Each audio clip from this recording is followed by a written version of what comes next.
Good morning everyone.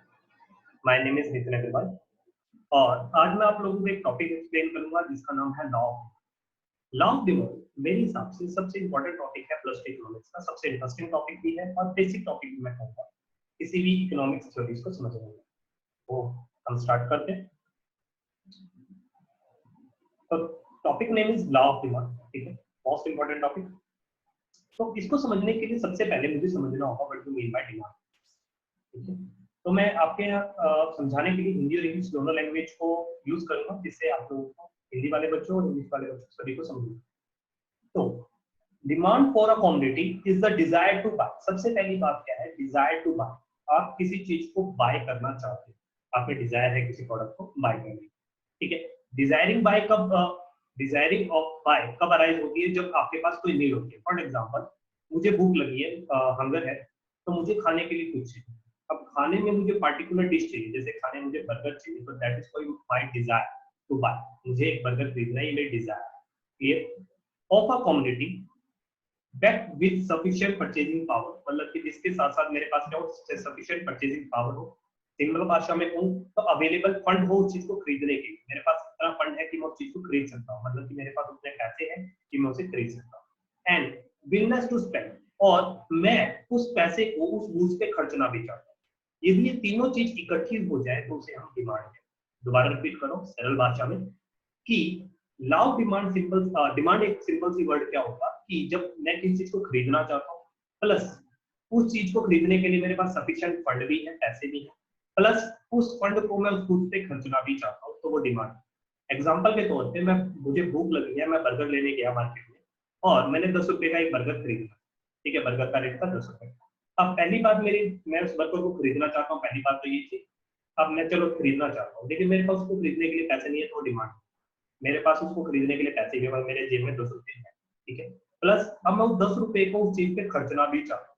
यदि ये तीनों चीजें इकट्ठी हो जाती है तो that is called demand. I think आपको डिमांड का मतलब बहुत अच्छे से क्लियर हो गया। डिमांड के बाद हम बात करते हैं जो हमारा मेन टॉपिक है, that is called law of demand. Law of demand क्या होता है? लॉ ऑफ डिमांड का मतलब क्या है? सबसे पहले इजिप्शियन होती है। इजिप्शियन क्या कहती है? All the thing remaining same.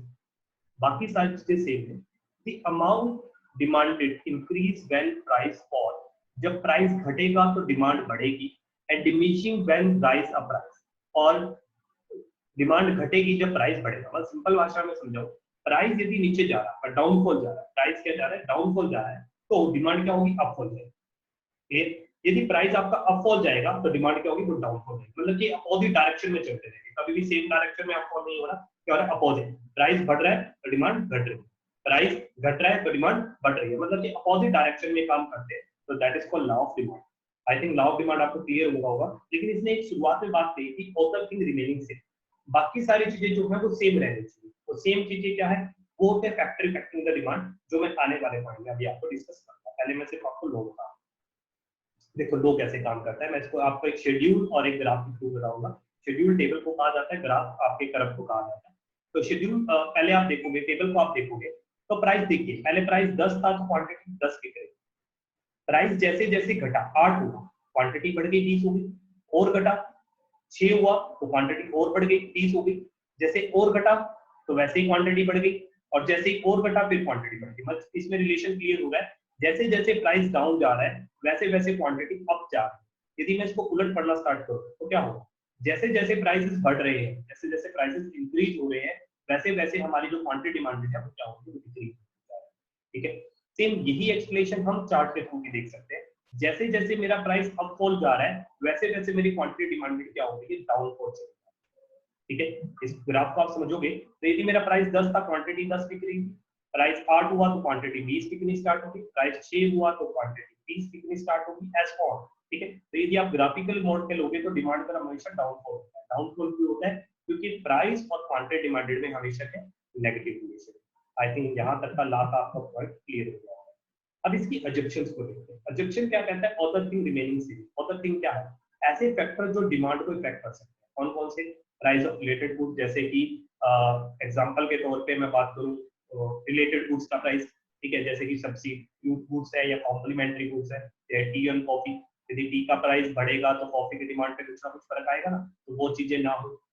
आपकी इनकम स्टेबल रहे, इनकम में कोई डिफरेंस ना हो, no change the taste and preference of the customer, ठीक है, उसकी हैबिट फैशन में इन चीजों में कोई चेंज ना हो, no change in the size of population, population size में कोई चेंज ना हो, पॉपुलेशन सेम रहे, जितने प्रोडक्ट को कस्टमर पहले थे उतने ही, no extending regarding future expectation, sorry, regarding the future price of future change in price, कोई एक्सपेक्टेशन नहीं है कि फ्यूचर में प्राइस घटेगा या बढ़ेगा, ऐसी कोई एक्सपेक्टेशन मेरी नहीं है, तो ये चीजें चेंज ना हो, तो ये इसके पीछे। तो that is all about the law of demand. I think आपको टॉपिक बहुत अच्छे से क्लियर होगा। फिर भी आपको कोई डाउट होता है तो you can ask me on the comment. Thank you and bye.